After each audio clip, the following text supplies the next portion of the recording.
boleh Nah, ngomong Pak, Oke. Pak Boleh, Pauli. boleh, boleh. Ini Enggak, satu Pak ada Hendro satu lagi Veneso dari terakhir. pertanyaan Boleh saya. bentar ya. Saya dengan Pak Ponto ya. Shalom Pak Ya. Ponto. Dengan Shalom. saya Hendro Pak Ponto. Oh, Pak Hendro, Selatan ya, selamat malam. Ya. yang ada di rombongan Nabi ke-26. Dan kalau Ya, masih mana, ada Pak Toping juga. Shalom Pak Toping. Shalom Pak ini Bro Ferdinand dan saudara-saudara saya yang lain ya. Pak Ya. Ponto, saya mendengar ini kan banyak ya Pak. Jadi dari tadi soal doktrin, soal undang-undang, hukum adalah undang-undang ya. Saya juga mau persempit ya Pak, supaya mudah dan saya akan lari ke pandemi COVID-19. Ya. Begini, kalau menurut saya undang-undang itu adalah suatu batasan Pak, ya kan? Di mana Anda melanggar undang-undang, tentu ada sanksinya, Betul. ya kan? Karena Anda melanggar hukum. Tapi dari tadi yang saya dengar ada berapa jam ya, begitu doktrin Pak. Doktrin itu kan menurut saya adalah suatu ajaran yang dipaksakan dan diharuskan. Tapi dari tadi saya tidak mendengar sanksinya. Memang saya tidak punya mendengar sanksinya. Ya, tidak ya punya kan? sanksi. Saya tidak mendengar sanksi kan. Betul. Apakah sanksi itu harus kembali kepada si undang-undang? Ini kan mesti kan pertanyaan saya Pak. Apapun doktrinnya, entah itu doktrin militer, ekonomi, segala macam. Tapi di dalam KBBI, itu lebih ditandaskan bahwa doktrin itu meliputi hanya masalah politik dan agama. Ya kan? Ini kan dikembangkan ini. Jadi doktrin dianggap semuanya itu berarti ya kalau dibilang doktrin ekonomi, doktrin kebudayaan, berarti adalah suatu pengajaran yang dipaksakan. Betul. Apakah sanksinya? Kalau dia melanggar, kalau saya kembali kepada COVID ya, begitu masuk ke dalam COVID, seperti yang 5M tadi dibilang Pak Ponto adalah suatu doktrin. Ya, mungkin 3T termasuk juga suatu doktrin yang diutarakan oleh Pak Luhut. Kalau mereka melanggar, apa sanksinya? Tidak ada sanksi. Kalau tidak ada sanksi, buat apa dibuat doktrin? Makanya diundangkan. Makanya saya bilang diundangkan. Nah, ini saya setuju dengan Pak Ponto kalau itu dimasuk di dalam diundangkan. Tapi Pak, mengapa tidak diperlunak saja kata-kata doktrin ya? Karena buat kalangan di bawah, kita berbicara jangan terlalu tinggi deh. Ada doktrin segala macam kayak tetek mengek ini. Kalau jatuh ke bengeknya sih nggak enak, kalau jatuh ke teteknya enak. Ya kan ini jadi saya berbicara masalah agak disederhanakan. Bagaimana cara kita mengedukasi yang namanya COVID, ya kan? Apa namanya akibatnya kalau Anda itu tidak mengikuti suatu prokes. Dan itu kalau seperti di edukasi ya, dia kasih knowledge ya kepada mereka-mereka, misalkan vaksin. Ini loh manfaatnya dan ini adalah akibatnya. Betul nggak? Karena ini juga saya melihat Pak, ini tidak hanya dari kalangan Muslim saja, yang dia itu resisten terhadap apa yang diinformasikan oleh pemerintah. Di kalangan pendeta pun saya melihat videonya, terutama yang di Papua Pak. Saya bilang itu sangat kejam. Kalau dia pendeta melakukan itu, saya anggap dia sangat kejam dan bodoh. Karena dia tidak mengedukasi, dia malah memprovokasi. Ya kan, berarti dia itu yang salah satu yang kemarin saya suka bahas, dia adalah suatu komunitas yang percaya dengan konspirasi. Apakah dia tega? Dia punya umatnya akhirnya dikorbankan, ketularan karena dia tidak bisa mengatasi COVID ini ya kan, dia mungkin tidak mengenal namanya oximeter, dia tidak mengenal termometer. Akibatnya mereka isoman di rumah dan dia mati Pak. 3-4 hari begitu dia kena yang varian Delta, dia mati. Nah, ini yang saya bilang, seharusnya dari pemerintah ini memang pemerintah ada kendala, Pak. Saya kalau buka semuanya masalah COVID ini, ya itu ada kelemahan-kelemahan pemerintah. Tapi dengan adanya yang sekarang ini, saya melihat Pak Jokowi berbicara, saya akan atasi dengan kebudayaan Indonesia. Dan kantongnya rakyat Indonesia atau kantongnya pimpinan Pak Jokowi. Jadi saya sangat memaklumi, gitu loh. Jadi hal-hal seperti ini sebenarnya harus diedukasi ya, disosialisasi.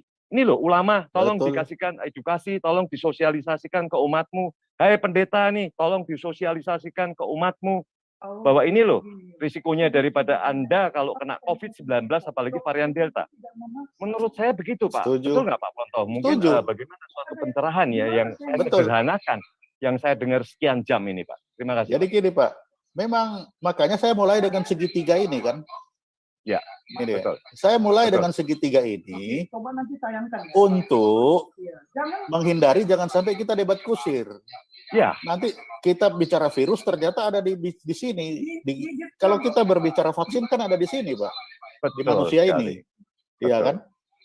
Nah, padahal ini masih lama. Kalau kita berkutat di sini, ini kan masih lama, tidak akan selesai. Ya. Makanya kita geser di sini. Betul. Nah, tapi di sini ini butuh kepatuhan. Sekarang kan begini, Kan kepatuhan. Nggak boleh. Betul. Sekarang itu. Kan itu. Nah, disinilah dengan kepatuhan itu, makanya saya terakhir saya bikin seperti ini kan kesimpulannya, Pak. Itu. Iya, iya. Betul, Nah, Pak. nih. Saya tuh jadi kan kebetulan begini, Pak. Belum tentu semua yang Tuh. ada di Zoom, yang ada di YouTube, saudara-saudara saya ini, dia mengetahui Tuh. dengan bahasa-bahasa yang mungkin sulit dicerna. Hanya Iya. berapa persen dia mengetahui, gitu loh. Nah, Itu, makanya dengan bahasa sederhana yang Pak Ponto berikan, saya lebih Betul. sederhanakan lagi. Betul nggak, Pak? Saya Betul. lebih sederhanakan lagi. Bahwa hukum itu ini loh, doktrin itu Ya. ini loh. Gitu loh. Ya kan? Betul, Pak. Kalau Anda melanggar, kan doktrin itu diberikan kepada suatu kelompok atau atasan yang Betul, dipaksakan. hanya Tapi kelompok. terus betul. habis itu nanti yang di bawah, kalau dia misalkan tidak kelompok melaksanakan itu, doktrin iya. yang dikendakin kan nggak bisa apa-apa. Nggak bisa apa-apa, betul. Iya. Setuju. Jadi Benar. menurut saya begini, mungkin Pak Ponto dengan saya sepemikiran, Pak. Kita Iya. tahu keadaan Indonesia, ya kan? Apa Iya. kekurangan Bapak Presiden dan semua yang ada tim yang mengatasi pandemi ini. Tapi di sini saya juga menjaga saya punya mulut, Pak, ya kan? Supaya rakyat yang di bawah ini tidak goyang, ya kan? Ya, betul. Supaya rakyat ini bisa mengetahui dengan keadaan sekarang Indonesia ini, ya membasmi bekerja keras, serius, tapi dengan kantong Betul. Pak Jokowi sekarang ini. Jadi saya juga mengucapkan terima kasih atas penjelasan Pak Ponto. Cuman Pak Ponto kalau masih ada suara Pak kepada pemerintah, minta tolong, ini hanya kurang sosialisasi dan edukasi Betul. Setuju. kepada grassroots ini yang di bawah ini. Ya kan? Jadi Pak, coba Kenapa saya tanya. mereka resisten? Contoh soal, Jadi Pak. kalau saya Contoh tanya, soal. Ya, contoh soal Pak Jadi Ponto. gini. Madura, Pak. Di Madura itu sudah saya ulas di dalam konten saya, Pak, di YouTube saya. Madura itu dia tahu ada pandemi COVID-19, tapi dia cuekin, Pak. Akibatnya Iya. apa? Dia mengadakan suatu hajatan-hajatan bergerombol, Iya, betul. masih seperti tidak ada COVID. Ya. Jadi dia itu mengadakan hajatan, habis itu dia pesta, habis itu nanti kalau ada yang meninggal, Pak, dia dimandikan dan dikafani oleh saudaranya. Sebentar lagi saudaranya meninggal lagi. Ikut. Begitu ditanya sakit apa? Sesak napas, Pak. Dia tidak bilang sakit karena COVID. Ini yang dibilang kenapa isoman banyak yang meninggal. Jadi ini kan berarti mereka kurang edukasi. Betul. Yang kemarin Pak Panglima jalan di Setuju. Jawa Timur, sampai saya harapkan Pak Panglima juga Pak sampai Hendro, ke ini biar Madura. kita selesai, tuntas. Kita Ya, stop dulu. Setuju. Ya, Ini oke, terima Max, kasih Pak Ponto ya. terakhir Setuju, ini Pak. Pak Max lalu Atas balik. keterangannya ya Pak Ponto. Ya, Ya. Pak Max Setuju, Pak. terakhir, terus balik Ya, ke Pak Ponto, kapan-kapan. lalu penutup Pak Jenderal Toping ya. Pak Ya. Max silakan. Pak Terakhir. Ponto, Sebenarnya ada yang belum kapan-kapan dijawab tuh, yang lihat penting ke banget channel tuh. saya ada Pak Ponto. Apa? Ya. Leso, nanti kita bisa bicara. Ya, Pak Terima Kajamada. Boleh, Nanti Pak. kita nanti Pak Kajamada ini lagi. Tadi Pak Ponto sekalian itu pertanyaan saya yang melanjutkan tadi. pertama. Jadi Ya, apa bahwa itu, Pak? kalau sama-sama kuat, malah justru Baik. terjadi perang antara Amerika Ya. dan Serikat. Kalau Ya. Amerika atau kalau salah satu lebih kuat, malah tidak terjadi perang. Bagaimana pendapat Pak Laksmana Ponto? Ya, Memang- ini Pak Max memang masuk dulu sekalian meresponi yang tadi. Lalu ini teman-teman nggak semuanya ketampung. Minggu depan kita masih melanjutkan temanya Pancasila Soekarno ya. Jadi kita masih melanjutkan doktrin dengan undang-undang. Ini nampaknya masih banyak yang miss. Kalau saya sih tadi nangkep yang dimaksud Pak Jenderal, tapi nampaknya tadi masih banyak yang nggak nangkep ya. Ini Pak Max biar masuk dulu dan dilanjut Pak Ponto lagi sekalian menanggapi Pak Kajamada. Lalu yang punya kelas ini kan memang kelas kebangsaannya yang kita adakan, dosennya Pak Jenderal Tobing ya. Jadi biar Pak Jenderal Tobing kasih penutup. Silakan Pak Max dulu, lanjut. Baik Pak, hanya dua poin saja. Pertama, saya harap dipahami betul bahwa saya sangat menyempitkan atau menyempitkan wilayah sesuai dengan tema pandemi COVID, lalu bicara antara undang-undang undang-undang versus doktrin. Hanya di situ. Kalau melebar meluas ke doktrin yang berdasarkan agama, itu sebetulnya terlanjur keluar. Tapi hanya di situ saja. Kalau bicara tentang pandemi, doktrin ada versus undang-undang, maka haruslah dimulai dengan pendapat para ahli sebagai ajaran, sebagai doktrin, dan sebagainya, agar supaya dijalankan dalam sebuah negara yang menyatu, maka harus diberi payung hukumnya. Itu yang saya mau jelaskan sana. Saya keluar dari ke doktrin yang alkitabiah sifatnya agak terlalu meluas. Nah, lalu yang terakhir saya mau tutup dengan mengomentari pendapat Bapak terakhir tentang Papua itu, di Papua. Secara umum saya setuju, edukasi dibutuhkan.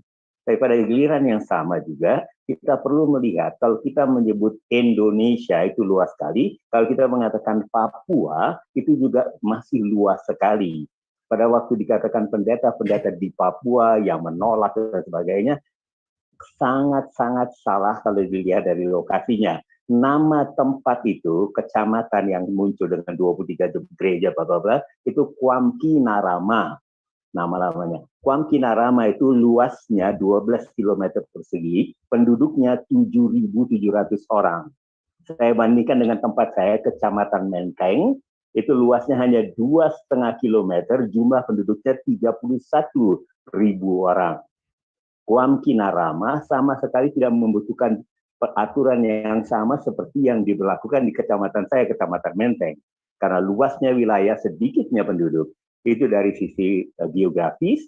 Dari sisi fakta tentang COVID ini, silahkan di-search bulan Juni tahun 2020, data Papua, di beberapa tempat berguguran korban-korban, Kuamki Narama, tahun Juni 2020, berapa korbannya? 0. Oktober 2020, berapa jatuh korban di Kuamki Narama? 0. Sehingga apa yang dikatakan mereka tidak mengalami itu. Mengapa tidak mengalami? Salah satu saya pakai geografis yang sekarang akhirnya dibenarkan oleh Profesor Yose dalam diskusi yang kemarin diadakan tentang COVID dan yang aerosol transmission yang baru saja dilakukan 2 hari yang lalu. Memang betul virus ini menyebar melalui droplets, betul, yang berat, tapi yang ringan di udara hilang begitu saja. Sehingga terlalu panjang, saya terlalu meluas, nanti malah bingung. Tapi saya cuma mau koreksi, memberi penjelasan tambahan. Yang disebut pendeta-pendeta di Papua itu pernyataan terlalu berlebihan. Pendeta-pendeta di Kuamki Narama, satu kecamatan, luas hanya 7.000 orang, dan memang tidak ada catatan mereka ada korban COVID di situ. They know nothing about what is COVID as a personal experience, as an information they know. Begitu Pak. Terima kasih banyak. Oke. Terima kasih banyak Pak. Lanjut. Terima kasih Pak Max, luar biasa, luar biasa. Oke, Pak Laksamana Ponto, lalu penutup Pak Jendra. Silakan Pak Laksamana Ponto. Jadi memang diharapkan memang salah satu kuat, tapi kayaknya dua-dua kuat ini yang susah. Dan kemarin Cina kan sudah unjuk kekuatan bagaimana GPS, sinyal GPS-nya dia matikan. Sampai pesawat-pesawat Amerika pun kelabakan gitu ya. Tapi ada kalanya kalau sama-sama kuat malah nggak jadi tempur. Jadi tidak selalu sama-sama kuat itu bertempur. Malah nanti prinsip kalau menang jadi arang, kali jadi apu. Lalu untuk apa kita bertempur katanya. Akan itu. Karena kita yang di luar memang melihat seperti itu. Tapi mereka yang di sana saya kira dia sudah punya prinsipnya sendiri-sendiri. Saya sangat yakin Cina tidak akan mau dicari gara-gara sambil bertempur. Karena dalam sejarah Cina, saya tidak pernah melihat bahwa Cina itu menyerang lebih dahulu.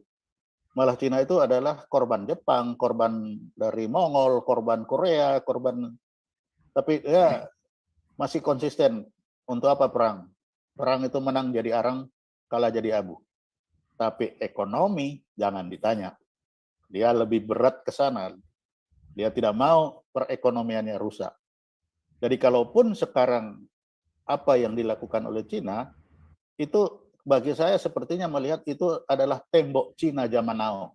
kapal-kapalnya, itu tembok Cina zaman now. Jadi untuk sampai perang terbuka saya kira jauh dari itu. Dia tidak akan mau. Amerika juga tidak akan mau. Untuk apa menang jadi arang, kalah jadi abu. Itu Pak, kalau menurut perang Laut Cina Selatan menurut saya. Kalau menurut Kalau pendapat Ibu Koni nih, Pak, yang kemarin bersama-sama dengan Pak Ponto, katanya kan ada Xinjiang juga yang diambil wilayahnya. Lalu juga kalau saya mungkin Tibet. Nah, teman saya bilang Inner Mongolia. Jadi sebenarnya ada ambisi teritorial juga dari Cina, Pak. Bagaimana menurut Pak Ponto? Walaupun dia punya ambisi itu Pak, tapi kalau dia sudah mulai dihadapkan kepada pertempuran, dia akan belok, itu semua ada ekonomi. Kalaupun dia ambil ke sana, itu selalu ada pemaksaan ekonomi dan ujung-ujungnya kerjasama. Itu selalu seperti itu. Atau kalau dia menang sendiri, ya dia gigit sendiri. Kalau dia kuat sendiri, tapi kalau itu berimbang, dia akan belok ke lebih baik kita kerjasama. Dia pasti akan ke sana. Karena saya pernah ngajak diskusi, dia punya atasé pertahanan itu, apakah kamu mau ribut dengan kami di Laut Cina Selatan? Lah, dia bilang, untuk apa Pak? Menang jadi arang, kalah jadi abu. Kita kerjasama yang enak, kenapa sih? Nah, jadi sekarang ini memang tergantung bagaimana kita berdiplomasi, bagaimana mereka berdiplomasi. Dan saya sangat yakin manusia zaman now tidak mau perang. Mana ada orang yang mau masalahnya perang sekarang. Latihan perang Indonesia-Amerika kesannya seperti Indonesia mendukung Amerika. Tidaklah Pak. Itu orang sudah tahu dari karena Pak Tobing sendiri kan bilang dari dulu dia yang merancang latihan itu. Jadi itu bukan, dan itu sudah hal yang biasa Pak, itu bukan hal yang luar biasa itu. Itu hal yang biasa itu, latihan-latihan seperti itu. Jadi jadi kita di militer itu sudah biasa Pak, latihan-latihan begitu itu tidak terlalu dibawa ke politis itu. Pak Laksamana Ponto, ini ada isu di kalangan Islam radikal kadrun ini bahwa Amerika ingin mengambil alih Indonesia atau Cina yang ingin mengambil alih Indonesia. Apakah dalam pemandangan itu seperti itu? Zaman sekarang untuk apa Pak ambil alih itu sudah tidak ada lagi zaman sekarang. Sekarang orang itu orang ingin hidup bersama, menikmati kehidupan. Itu orang-orang. Apakah mereka berpikir begitu, Pak? Tidak, saya yakin tidak. Maksudnya orang Amerikanya apakah tentara dari intelijen Amerika atau intelijen Cina itu memang masih ingin hidup bersama begitu? Iya. Kita kan banyak, Pak, ngobrol-ngobrol santai-santai. Ya, itulah uniknya intelijen kan begitu. Perang boleh perang, tapi intelijen itu tetap saja ngobrol-ngobrol santai. Dan malah antar kita berupaya untuk bagaimana mendamaikan. Ngapain sih perang terus? Kita damaikan lah, cari damai. Contoh dulu bagaimana konfrontasi antara Indonesia dengan Malaysia. Ganyang Malaysia begitu keras kan? Siapa yang menjembatani ke sana, ke Malaysia tahu? Kan Benny Murdani menjembatani. Nah itu supaya kita berdamai sajalah, untuk apa perang-perangan. Apa sih kamu mau? Kita mau apa, dia mau apa. Ya sudah, kita berdamai. Sama dengan ini. Jadi kalau bilang Cina mau ambil alih, enggak lah. Dia ngurusi 1 miliar manusia aja sudah sakit kepala, mau tambah lagi dengan kita 250. Dan memangnya kita juga mau seperti itu, kan enggak juga. Tidak semudah itulah. Jadi tidak semudah itu. Jadi memang sekarang ini kita harus, ya seperti tadi ya, untuk COVID pun itu bagaimana kita menjelaskan kepada masyarakat ini. Ini yang memang komunikasi itu sekarang yang saya lihat buntu. Coba lihat aja, bagaimana kita harus menjelaskan kepada masyarakat apa beda PPKM dengan vaksinasi dengan virus. Itu di mana? Kan orang ini suruh vaksin, kenapa ini kok ada PPKM? Kenapa ini vaksin? Itu di mana? Bedanya itu seperti apa? Makanya saya mencoba menampilkan dengan segitiga tadi itu, dengan 3 center of gravity dari penyebaran virus. Bapak pernah lihat itu, Pak? Selain saya bikin. Nah, kalau belum ada berarti kita belum bisa menjelaskan dengan baik kepada masyarakat.